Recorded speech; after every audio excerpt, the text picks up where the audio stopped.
তামিম এসেছিল আমার সাথে, জানেন আমি প্রেসিডেন্ট হওয়ার পরে প্লেয়ারদের সাথে এরকম বসতে পারি নাই। প্রথম কাজ হলো এসেছিল আমার সাথে দেখা করার জন্য। আপাতত প্লেয়ার রিটায়ার করছে নাকি ও? ওকে, আপনারা সবাই জানেন যে আজকে ক্রিকেট বোর্ডেরই একটা প্রোগ্রাম ছিল। আমরা স্পোর্টস অ্যাডভাইজার মহোদয়কে আমন্ত্রণ জানিয়েছিলাম।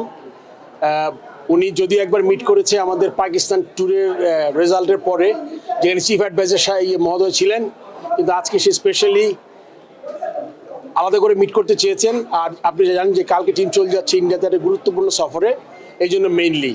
আর আপনি জানেন যে বাংলাদেশ ক্রিকেট খেলোয়াড়দের কন্ট্রাক্টেই একটা উইনিং বোনাস আছে, ওইটা আমরা যাতে যত তাড়াতাড়ি সিরিজ শেষ করছি দিয়ে দেওয়ার চেষ্টা করেছি। এইটাই মেইনলি প্রোগ্রাম ছিল। একটা কথা মাথায় রাখতে হবে, আমাদের এই সময়ে আমরা জানি আমরা অনেকগুলো ব্যাপারে স্ট্রাগল করছি।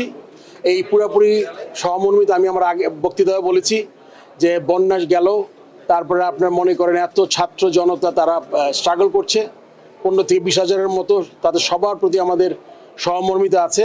এই জন্য আপনি শুনেছেন ক্যাপ্টেন বলেছে তারা একটা পোর্শন দিবে।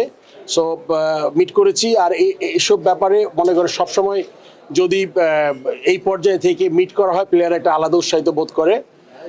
বোনাস প্রবলি এটার একটা পার্ট, বাট আপনি যখন ইন পার্সন মিলেন একটা এরকম আপনাদের থাকবেন, আছেন বা আমাদের অ্যাডভাইজার মহোদয় আসছেন, সব মিলে আজকে এটাই উদ্দেশ্য ছিল যে প্লেয়াররা যাতে একটু উজ্জীবিত হয়ে নেক্সট সিরিজটা খেলতে পারে।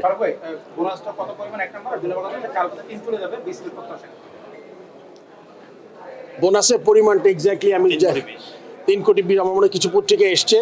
সো ওদের যে এটাতে আপনার মনে রাখতে হবে 2টা টেস্ট ম্যাচ জিতেছে, তার সাথে আপনার সিরিজ জয় আছে, সবগুলো আলাদা আলাদা বোনাসের ব্যবস্থা আছে। তো এটার একটা পোর্শন তো যাবে আপনাদের যে বন্যার্থ বা ত্রাণ তহবিল, আপনার যেটা আমাদের চিফ অ্যাডভাইজার আছে।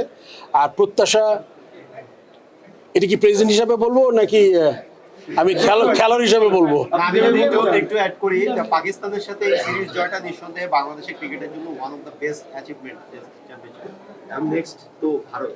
তো এটা আসলে পাবলিক পালসের কথা যদি বলেন, ইন্ডিয়ার পরে পাকিস্তানের পরে কি ইন্ডিয়া কিনা বাংলাদেশের টিমের সেইটা? আমার মনে হয় কি যে বাংলাদেশের আপনারা, বাংলাদেশের মানুষ, আমরা সবাই খুব ভালো জানি যে আমাদের স্ট্রেংথ কী অ্যান্ড আমরা যে রেগুলার উন্নতি করছি। বাট আমি প্রেসিডেন্ট এবং ফর্মার প্লেয়ার হিসেবে একটা কথা বলতে পারি যে 1-2টা উইনের থেকে সবসময় বলে আসছি আমি, আপনি যদি আপনার পারফরমেন্সটা একটা সার্টেন স্ট্যান্ডার্ডে নিয়ে যেতে পারি, যেখান থেকে আপনি রেগুলার বেসিসে আপনি জিতবেন এবং একটা টিম একটা স্ট্রেংথে দাঁড়াবে। যেমন করে আমাদের ওয়ান ডেতে এখন মানুষ মনে করে যে বাংলাদেশ একটা শক্তিশালী দল, যদিও গত ওয়ার্ল্ড কাপে আমরা আশানুরূপ খেলতে পারিনি, ওয়ান ডে ইন্টারন্যাশনালের কথা বলছি। বাট আমি মনে করি ভালো খেলাটা খুব গুরুত্বপূর্ণ। খেলায় তো হার জিত আসবেই, এটা একটা পার্ট। অ্যান্ড আমরা সবাই জানি ইন্ডিয়ার স্ট্রেংথ কী, আমাদের স্ট্রেংথ কী। তবে আমাদের টিম সবচেয়ে এক্সাইটিং জিনিস হচ্ছিল কি আপনার পেস বোলিং। আমি কিন্তু এরকম পেস বোলিং বাংলাদেশে কখনো দেখি নাই আমার লাইফ টাইমে বা রিসেন্ট পাস্টেও। আমার মনে হয় এই একটা ডিপার্টমেন্ট, স্পিন আমরা জানি আমাদের স্ট্রেংথ ভালো, কিন্তু pace bowling was like unbelievable. And look at the height of the pace bowlers.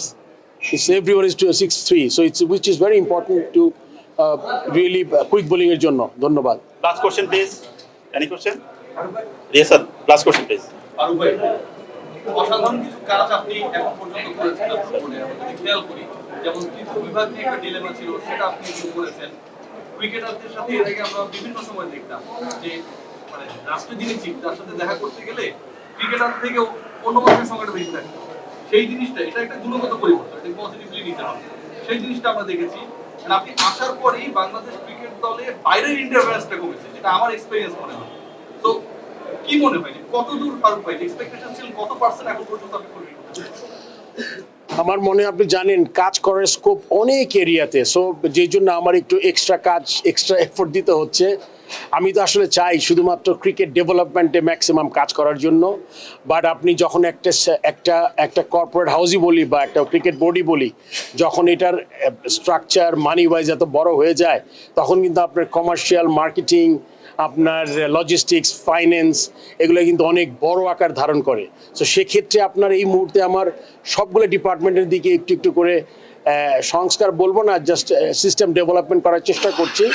আমি জানি খুব শীঘ্রই হয়তো বা এটা একটা সিস্টেমের উপরে দাঁড় করিয়ে আমি পুরোপুরি আপনার মনে করে যেগুলো আমি প্রথমে বলেছি, আমার আপনার কোচেস, আম্পায়ার্স, উইকেটস, এই গুরুত্বপূর্ণ বিষয়গুলো আমার মনে হয় যেটা ক্রিকেটের পূর্ব শর্ত ভালো করার জন্য।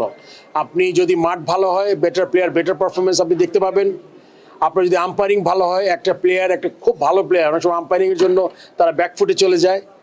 আর আপনার যদি এই কিউরেটার, যেটা মাঠের কথা এসে গেছে, সো এই জিনিসগুলো থেকে থাকবে আমার কোর এরিয়াজ, যেখান থেকে আমি মনে করি যে এসব জায়গায় ফোকাস কম, কিন্তু এসব জায়গাটা যদি আপনি ঠিকমতো ধরতে পারেন তাহলে কিন্তু আপনার চিন্তা করতে হবে না। ওই জায়গা থেকে আমি সময় বলতে পারবো না 3 বছর না 5 বছর, বাট সিস্টেমটা চালু হয়ে গেলে আই এম শিওর দ্যাট আপনি উত্তরোত্তর উন্নতি করবো বাংলাদেশ দল। Thank you, একটা thank you. ছোট্ট question, ফারুক ভাই, একটা ছোট্ট question। Last question, Last question, এর সাথে ট্যাগ করে নাও। আচ্ছা, যদিও শুধু আমরা মর্নিং ওয়াক বলা হচ্ছে, আপনারা দেখলাম বসেছিলেন মাঝখানে, আমি হচ্ছি অনেকেই সেই প্রশ্নটা চলে আসছে বারবার যে একজন সাবেক অধিনায়ক বোর্ড থেকে রিজাইন করেছেন। আজকে ঘটছে নাকি? ও গতকালে তো কথা বলার কথা না আজকে। আচ্ছা আচ্ছা, হ্যাঁ হ্যাঁ, এই একটা নিয়ে নিলাম কোয়েশ্চেন। আর গত পরশু তার আগের মাসে কিছু, এটা আমি আর বলবো না। আর কি তোমার? একটা প্রশ্ন হচ্ছে কি, আমরা জানি কোয়ালিফাইং ক্রিকেটের একটা এন্ট্রি ফিটা 5,000 থেকে গিয়ে 5 লাখে ঠেকেছে। আপনি এই খেলার যেই জায়গাগুলো বন্ধ হয়ে গেছে, 72টা থেকে 82টা টিম ঢাকায় খেলতো, সেই জায়গাগুলো তো বন্ধ হয়েছে। এখন সেই জায়গায় আপনি গুণগত কোনো মানে কোনো এটা আমি বলেছি যে এটা যেটা আগে ছিল ওই অবস্থায় ফিরে আসবে, যাতে বেশি টিম পার্টিসিপেট করতে পারে। বাট এখানে আমরা দেখবো যে টিমগুলা কেমনভাবে আমরা নিব আর কি, এটা একটা ইম্পর্টেন্ট ফ্যাক্টর। আর তামিমের সাথে বলেছি মাজার বা কে মাদার মাদার প্রশ্ন হচ্ছে আপনারা তামিম এসেছিল আমার সাথে, জানেন আমি প্রেসিডেন্ট হওয়ার পরে প্লেয়ারদের সাথে এরকম বসতে পারি নাই। প্রথম কাজ হলো এসেছিল আমার সাথে দেখা করার জন্য। সেকেন্ড হলে গিয়ে যে যেহেতু একটু ডিফিকাল্ট টাইমস, এতে আমাদের লিগগুলা বিপিএল এইগুলাকে কি সময় মতো কিভাবে হবে ওদের থেকে কিছু প্রস্তাবনা ছিল, আমরা আলোচনা করেছি কেমন আমরা এগুলো ঠিক মতো করতে পারি।